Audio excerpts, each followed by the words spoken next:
मैं हूँ एक लॉलीपॉप आइसक्रीम जो मैं सबको पसंद आता हूँ। अरे ये लड़की फिर से कहाँ से आ गई? ये लड़की मुझे मत उठा। अरे इस लड़की को मेरे अलावा और कोई दिखाई नहीं देता है क्या?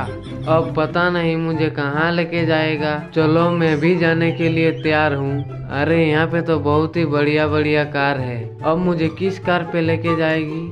ओ अच्छा, इस ब्लैक कार में जाएंगे। अब तुम्हारे दोस्त को क्यों दे रहे हो?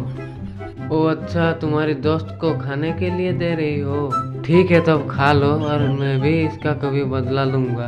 और आप लोग क्या देख रहे हो? आप लोग वीडियो को लाइक करके चैनल को सब्सक्राइब कर दो।